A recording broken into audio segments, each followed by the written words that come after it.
Hola Menorca, pel que fa a la situació de la pandèmia, Silla està obtenint bons resultats. Val a dir que és pres per assegurar que això signifiqui que hem fet bé els deures de la fase 1 de desconfinament.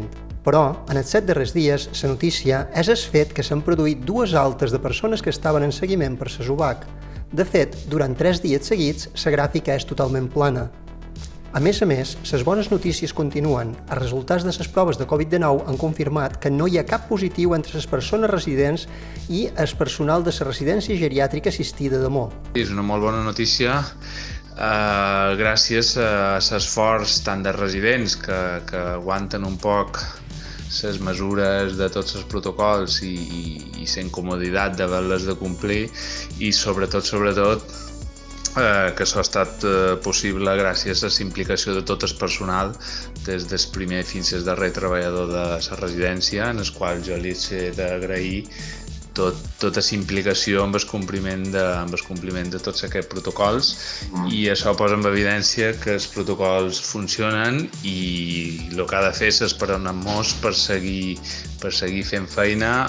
El PCM, Més per Menorca, en un comunicat de premsa mostra el seu rebuig pel decret llei aprovat ahir pel govern balear, que permetrà als hotels augmentar la seva superfície fins a un 15%, fent obres de reforma i remodelació sense llicència i que els hotels obsolets es reconverteixin en apartaments de protecció oficial.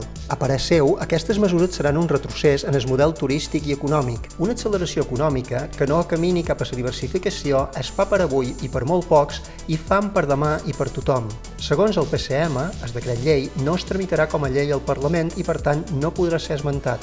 En la mateixa línia, des del grup de lectors Aramó, mostren la seva preocupació per un decret amb un marcat caràcter liberal que xoca frontalment en les estratègies basades en la sostenibilitat que s'han impulsat els darrers anys, com la revisió del Pla Territorial Insular o l'Estratègia Menorca 2030. Per la seva banda, el GOB qualifica el decret d'amnistia urbanística pels hotels a primera línia que van quedant obsolets.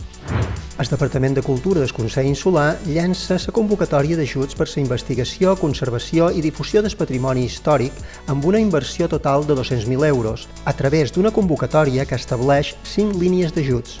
Restauració de béns del patrimoni històric, intervencions arqueològiques i paleontològiques, intervencions històriques, arqueològiques i paleontològiques, publicacions científiques i jornades i activitats de difusió.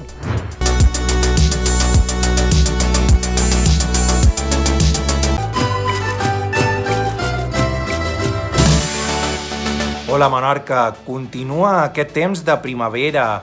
Per demà divendres s'espera un dia en sol, però que també poden créixer nuvolades, poden deixar qualque ruixat, en principi poc important, de fang, les temperatures similars, 22 de màxima, 15-16 de mínima, temps xafugot, sobretot al matí, els vents bufaran de llebeig i al vespre o que vespre anaran girant a gregal, és a dir, de sud-oest a nord-est i en principi seran fluixos. El cap de setmana, ja veureu, pràcticament quedarà un temps igual, inestable, de primavera, un temps de maig. Moltes gràcies i molta força a tots.